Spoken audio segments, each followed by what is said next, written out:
Welcome in. And on this special day, we remember Martin Luther King Jr. We thank him for everything he stood for. And on this edition of Locked On Astros, we are going to talk about Framber Valdez. We're going to talk about Mauricio Dubon and just some things we need to look at going into the 2024 season. So on this MLK Day, welcome into Locked On Astros. We're your team every day. Let's get started.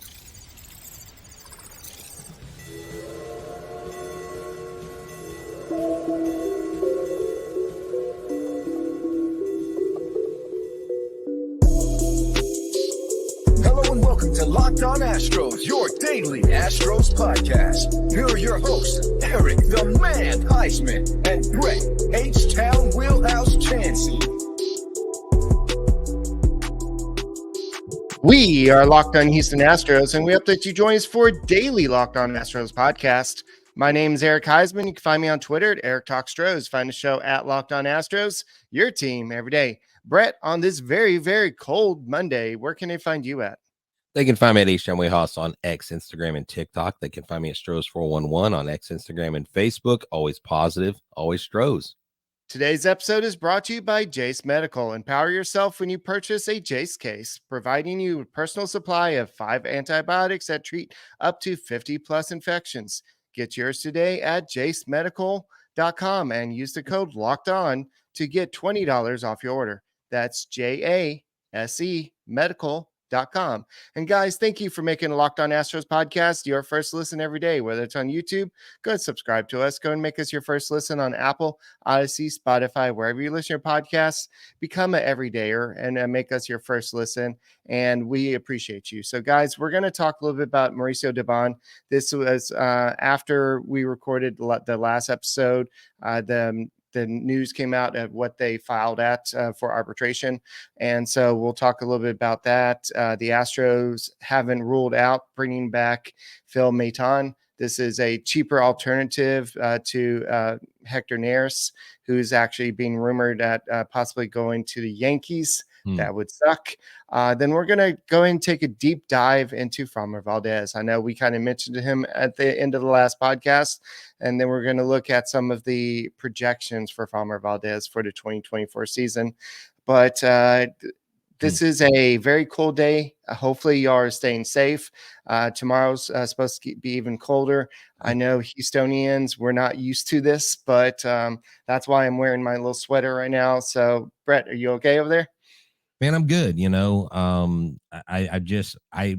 Anytime we get weather like this, I grow more and more respect for people who live up north. They're in Buffalo. They're literally paying citizens $20 an hour in food to get that stadium, like all the snow out of the stadium, the bleachers, the field. And so that's a pretty enormous task. I just got a text from a friend, Travis Duke up in Dallas. They're having snow flurries. So although I like snow, I like the novelty of it because it's not common around here. I could do without the ice. So yeah, like Eric said, stay safe. And speaking of ice, it seems like the Dubon talks with the Astros isn't heating up. It seems like it's cooling off a little bit because I think Dubon knows his worth, and he's basically telling the team, if I'm as valuable to you guys as I think I am, then I'm going to ask for more. And right. I think that I have a case that when I go before the arbiter, that he or she is going to see it my way because of what I've accomplished. I mean, his first time as a full-time player, Eric, he basically was auditioning for a role. And I think he got it. And he's a utility guy that Aledmus Diaz was supposed to be, right? Right. I mean, he's dependable at the plate. He's a Swiss Army knife when it comes to his glove. And who else have we ever had that's been nominated for 2 different Gold Gloves? Yeah, not even Marwin Gonzalez can say that. So what he did was he played great defense. He filled in for a legend, Jose Altuve, and he made $1.4 million last year. So he was like, you know what? I think what the Astros are going to do is they're probably going to double that. So that's 2.8 million. So the Astros went a little bit higher, and they went ahead and filed at 3 million. So Mauricio Dubon was like, you know what? I think I'm worth a little bit more than just doubling it. I had a lot more at bats than I've ever had. I had the 2 Gold Gloves nominations. So I should be rewarded for this. And I proved that I'm valuable to the team. I've become a big part of the team. And so I think I deserve a little bit more. And so he asked for 3.5. You might say, well, that's not a big deal. It's only $500,000. It's not that big a deal in terms of in terms of millionaires' money, it's not a big deal. But if you're talking about the Astros are only $675,000 below the luxury tax threshold at the moment, that $500,000 becomes a big deal. Right. And so you're going to have the Astros going in front of arbitrator and saying, yeah, Mauricio did good job for us last year. He played, we needed some help, but this is why we think he's not worth it. And then Dubon's going to be like, well, if it weren't for me, you wouldn't have done this. And so it gets a little bit they can't look at Dubon and say we lost because of you. Right. They can't look at Dubon and say, well, you didn't do enough. I mean, because he hit key long balls throughout the season. He had key contributions in the postseason. And like you said, Eric, he took over for Jose Altuve. He filled the shoes of Jose Altuve and went out there and he embraced his role on this team. And when a player embraces something, it means it doesn't mean they always have to have all-star caliber, but he embraced it mentally, which helped him embrace it physically because he had the tools. This is what I wonder. Had he gotten an all-star nod, had he gotten the votes, had he snuck in, would the Astros be like, okay, we'll give you 3.5, or do you think that they're going to just settle regardless? Because the team's job is to lowball, and like you said, that 500,000 is like, let's say we have 20,000 in cap room, right? But we have a guy that wants 19.5. Well, I don't know about that. That leaves us, you know what I'm saying? That would be if a club wants to offer you 16 and you want 19.5. I mean, that would be a $3.5 million would be a big difference here. If that 500,000 is huge. And Papa Crane, it seems like, is not ready to be going as much more over than he is. Because remember, it's your receipts, I believe, at the end of the season versus the beginning of the season. So, yeah. So they're going to be the Astros around. The Astros could do like what the Angels did. Let's say they fall out of contention. They could dump a whole bunch of salary at the end. And but I don't think they're going to do that. And to clarify, it's not anything you said, Brett, but I've seen a lot of comments on X and stuff about the luxury tax threshold and what was I going to say? It was about I'll remember in a second. But no, hey man, it happens. But let's go ahead and you can't meet in the middle. That's what I was going to talk about. So the Astros had their chance to meet in the middle at the arbitration hearing. It's gonna be A or B, no C. There's no option in the middle. They had their chance. It's not like you start at 12 and then the club says, how about 10? You say, how about 11? It's not like bartering, right? It is. The Astros win or Mauricio Dubon wins. There's nobody's gonna be happy. One side's gonna be unhappy. So, and you hope though, because from what Mike Stanton said himself on this show, is you just can't take it personally as a player. Right. And he said, now I can imagine what players I've heard throughout history, because especially with clubs spending big money and they can avoid spending big money and keep you on, that makes sense. But man, Eric, you're hitting me hard today, man. Not only the cold weather, but with Nery's going to the Yankees, that was like my stomach got upset when you said that. Now, possibility. I'm just saying, for sure. Just saying to Eric, man, dude, it's a cold day in Houston. But you know what though? The sun's coming out, kids. Baseball is closer and closer than it's ever been, and I'm excited. But I'm wondering, does Phil Maton come back? What if Nery's and Maton came back? Because look, Hicks is gone. Hicks took a role in San Francisco, and good for him. But he's going to try to be a starter too. He's not been a starter for some time, and so I don't think it was just the years and the money. I think it was also what he was wanting to do, and the Astros was like, no, we're not doing that. Well, I also think that Hicks was not going to get that 4th year here. So He any was not pitcher correct. coming to Houston, he's not going to get 4 years. He'll get 3 years maximum. And I think that's just the way Jim Crane does business. Speaking of doing business, we're going to talk a little bit more about Phil Maton. We're going to go ahead and break down what happened last year with Framber Valdez, go deep into numbers in a second.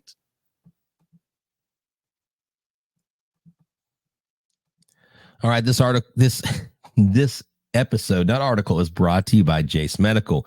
Use the promo code today, locked on, for $20 off your case. And I know that we love sports, and it's here to help us escape the crazy realities of life. I mean, if you can just take a minute to prepare for real life, let me tell you, according to the FDA, pharmacies are running out of antibiotics like amoxicillin right in the middle of the worst flu season in over a decade. It can be scary. I can't imagine a more hopeless feeling than someone in my family getting sick and not being able to get their medicine because of supply chain issues. But thankfully, Jace Medical has some help. The Jace case is a pack of 5 different antibiotics that treat a long list of bacterial illnesses, including UTIs, respiratory infections, sinusitis, skin infections, among other things. This stuff could happen to any of us. So visit jacemedical.com and complete your physician encounter. It will be reviewed by a board-certified physician, and your medications will be dispensed by a licensed pharmacy at a fraction of the regular cost. There's never been more important time than be prepared today at jacemedical.com. Promo code locked on for $20 off your order. Get it today. Hey guys, let's go ahead and talk a little bit about your car. In this type of weather, you need the best type of parts for your car, and the best way to get those is by eBay Motor. Passion, drive, and patience. What brings home the winning trophy for the Houston Astros? Hopefully for the Texans. We'll see what happens over the next few weeks. But it's also what keeps your ride or die alive. eBay Motors has everything you need to maintain your vehicle and level it up to peak performance, from superchargers, roof racks, exhaust kits, LED headlights, and more. Whether you're into speed, power, or style, eBay Motors has you covered. With over 122 million parts for your number one ride or die, you always find exactly what you're looking for. And with eBay Guaranteed Fit, your part is guaranteed to fit your ride every time, or your money back. I wish you could say the same thing for presents you get for your significant other.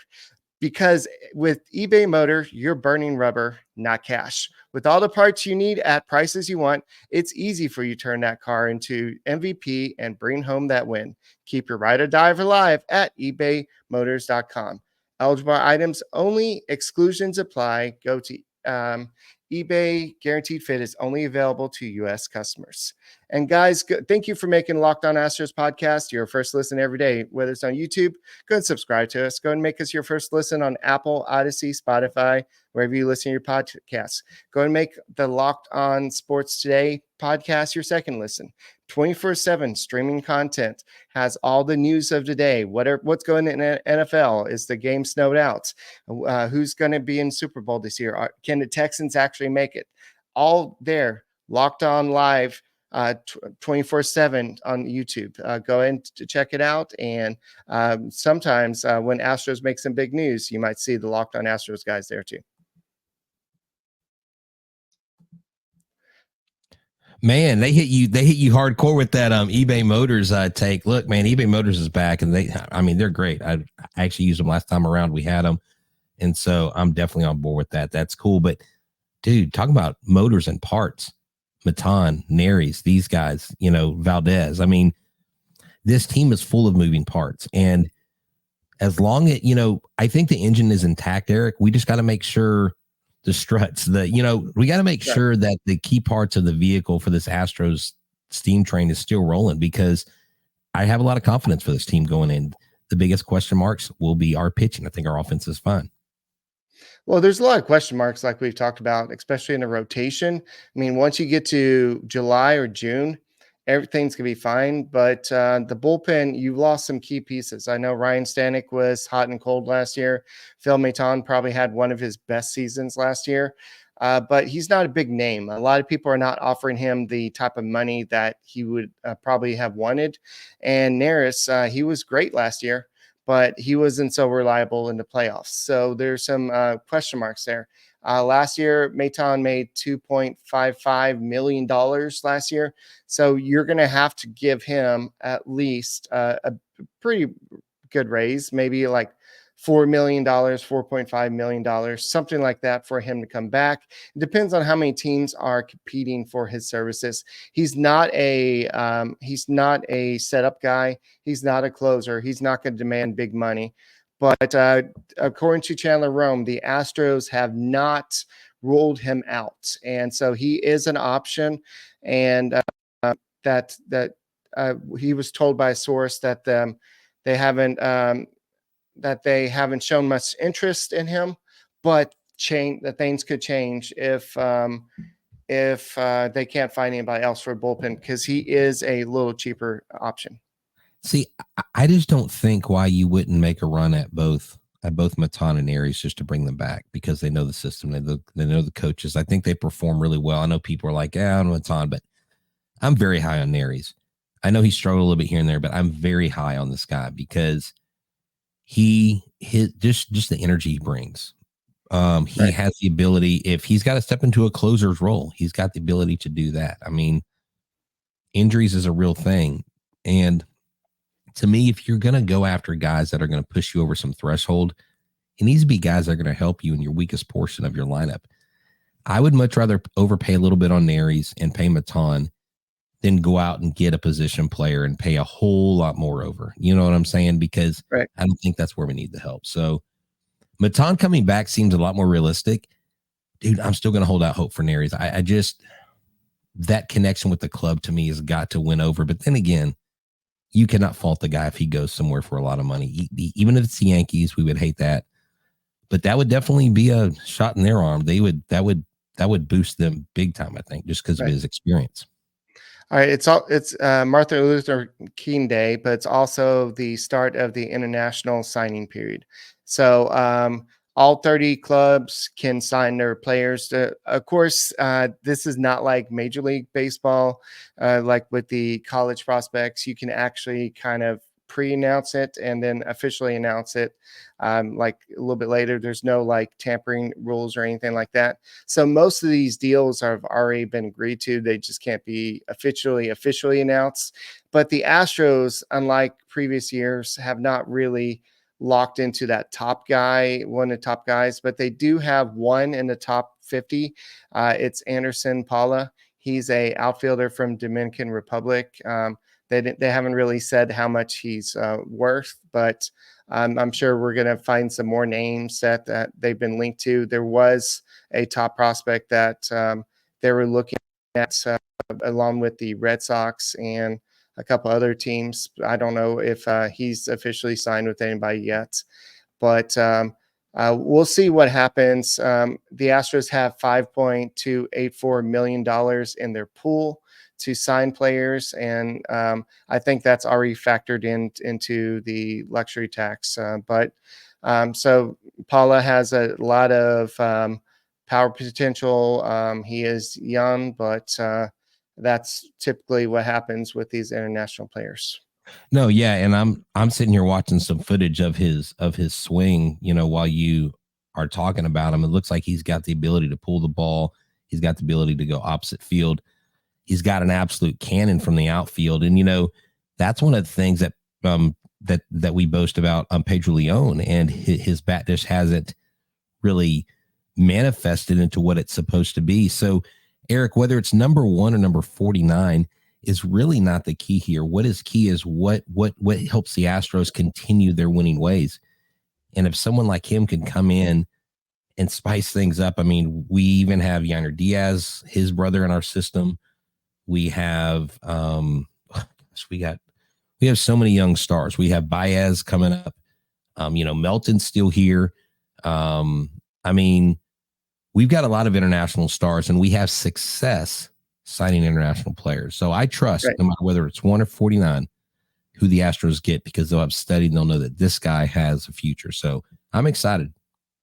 Yeah, and the Astros have this way, like you said, of taking just regular players and just turning them into stars. So maybe not superstars. We don't have that Ellie De La Cruz or anything like that, but we had those in the past. We had Alvarez, we had Kyle Tucker. If you look at the fantasy, because I'm diving into fantasy baseball right now, Kyle Tucker is in the top 6 players in baseball right now, Wow. and Alvarez is in the top, I think, 15. I think a lot of people are still kind of worried about his ability to stay healthy, but he also doesn't have the speed that Tucker does. So Tucker offers a little bit of all-around type talent. And Altuve is still within the top 25 despite everything that's happened over the past couple of years. So he's up there. So but the Astros have this ability to do that, and they found another key piece in Framber Valdez. But he's been kind of helter-skelter over the past couple of years. Last year, for the first half of the season, he was great. The second half of the season, not so great. In playoffs, he wasn't so good. So a lot of people could argue that it would be better if the Astros trade him. I disagree. I think that he does offer the Astros a lot more talent. We're going to take a deep dive into what happened in 2023 in a second. But there's some football games going on today and some snowy weather, Brett. And so we're definitely going to have to look into that. Yeah. Yeah, definitely. This episode is brought to you by FanDuel. Look, I mean, it may be getting colder, but the playoffs are heating up. I mean, after the first round, the first half of the first round, you saw the Texans obliterate the Browns. Now, will the Bills win their game today? The Bills are going up against a really, really good opponent, the Steelers. The line is minus 110 both ways. The over-under is 38.5. Will Josh Allen and the Buffalo Bills move on to the next round, or will the Steelers take the hearts of Bills Mafia there in Buffalo? So right now, this is what I need you to do. If you've been waiting, why are you waiting? New customers get $150 in bonus bets guaranteed when you place your $5 bet. That's right, $150 in bonus bets, win or lose. The app is easy to use, and there are so many different ways to bet. Let me give you the examples. Live same game parlays. Find bets in the new Explore tab. Make a parlay in the Parlay Hub the best way to find your popular parlays and more. So visit FanDuel.com/lockedon and make your first bet a layup. That's right, FanDuel, the official partner of the NFL. Hey guys, let's go ahead and I'm sorry, I had it wrong, but let's go ahead and talk a little bit about the first ever 24/7 streaming channel, which is Locked On Sports Today.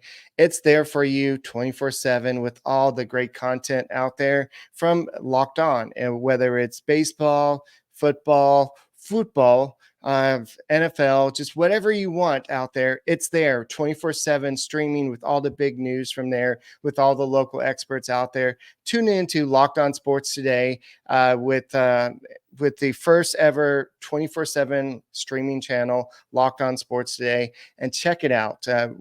Every once in a while, you might see Brett and I up there as well, and talking Astros baseball, because we know that's what you love for us to talk about. And one of the players that we did talk a lot about last year was the mysterious case of Framber Valdez. What happened last year? What was the big issue with him? I know that if you're looking at the first half of the season, he had an ERA of 2.66 with a 1.13 whip. He had 102 strikeouts. He allowed 6 home runs. Then the second half, he had a 3.02 ERA, 1.19 whip, 92 strikeouts, and allowed 5 home runs. So that doesn't sound too bad, but if you, I wanted to look more at what happened between 2022 and 2023, because there's a big difference. And I have a lot of numbers here. The big thing that jumped out at me as I was taking a deep dive is the launch angle. In 2022, the launch angle against him was negative 3.6. That's like playing in Kansas City. That's like temperature playing football out there the other day. Exactly. No, he's your last year. He's your classic ground ball pitcher. But yeah, go ahead. Last year, it went up to 4.2 per launch angle. So that is a difference of almost 8 degrees. And so that means instead of going down into the ground like he was the year before, he's going more up. And so it was more line drives, more fly balls. He allowed 11 home runs in 2022, 19 home runs in 2023. His sweet spot percentage went from 24 to 30.9. Exit velocity went up from 89.8 to 91.5, which was the lowest 3% in baseball. I said that right. That was like the lowest 3% in baseball. So he was one of the worst pitchers in baseball in terms of allowing the hardest hit balls against him. So like you just mentioned, ground ball percentage in 2022, 67.4% to 55.2%. 55.2%. His career average is 63.5%. Wow. So he wasn't allowing as many ground balls. And so I'm going to put up a couple stats. I want you to tell me, a couple pictures. I want you to tell me what you notice. I'm not going to even tell you which season this is, Brett. Okay. All right. Sinker 49, curveball 28%, cutter 10%, changeup 9%. Okay. But look at the location. Okay. All in the okay. A majority of the ones in the box. Okay. This is next season. So for those listening, he's showing me the heat map of where each pitch goes. So you have to go to the YouTube channel and check this out. 46.9% sinker, located right in the heart of the plate. Curveball 24.3, changeup 15.7, and cutter 13.1. Now go back to the other one because I see the curveball. But look how much more pinpoint command he had in the first one. Okay, was that 2022?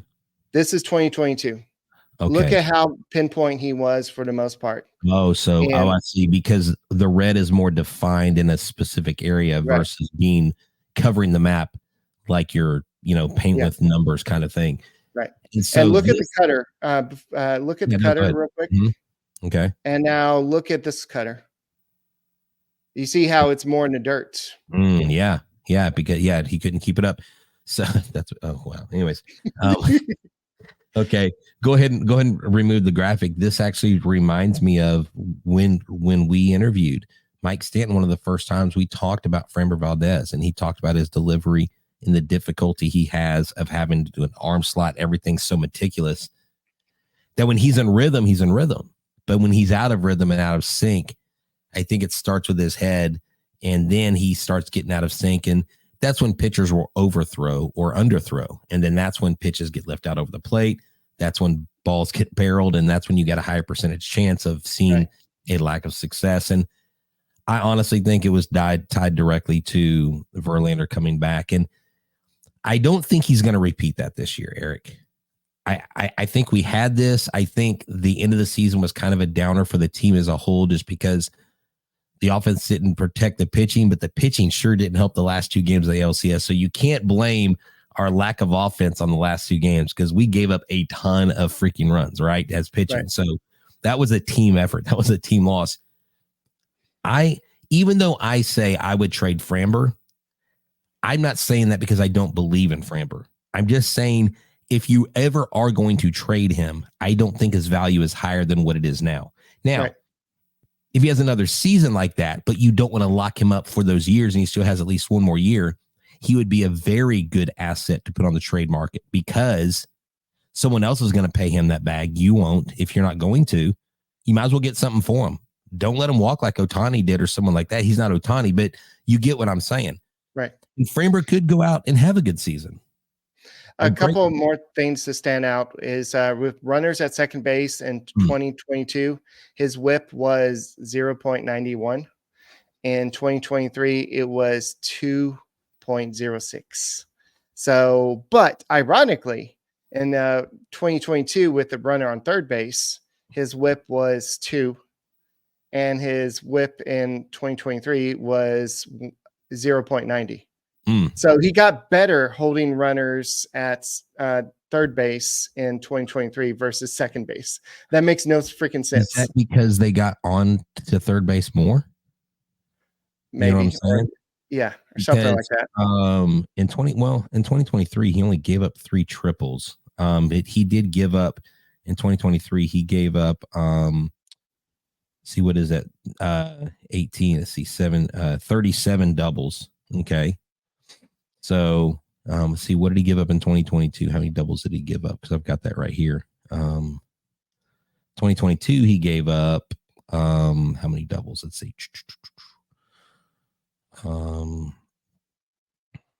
Yeah, he only gave up 26 doubles in 2022. Yeah. So he gave up more extra base hits. That goes directly with the stat you brought up first, the launch angle. So there you go. Yeah. And the hard hit percentage in 2022 was 41.6. And in 2023, it went up to 45.6%, which was the lowest 6% in baseball. So he was allowing more hard hits. So basically, he just wasn't fooling people in 2023. It wasn't that his command was actually better. He had allowed fewer walks. Strikeouts were up. He had he was getting, I think he reached 200 strikeouts for the first time in his career. And so strikeouts were up because he had to strand more runners in base. He wasn't walking more batters. He was just allowing more hits. And it just a lot of things. And basically, he would be fine, but he would just unravel. There's no stat out there that says, oops, I messed up or I unraveled. So Well, hey, you know what, Eric? This has been a great show, dude. I'm going into this. I'm excited about this year. The ride's not over, kids. Thank you for tuning in. Subscribe to our YouTube channel. He's Eric. I'm Brett. You know where to find us on socials. Eric Talks Pros, Eric at X. I'm H-Town Wheelhouse at X. And remember, we're your team every day because guess what, Rangers? We're coming after you. Target is now on your back. I hope you're ready to be hunted. We're out.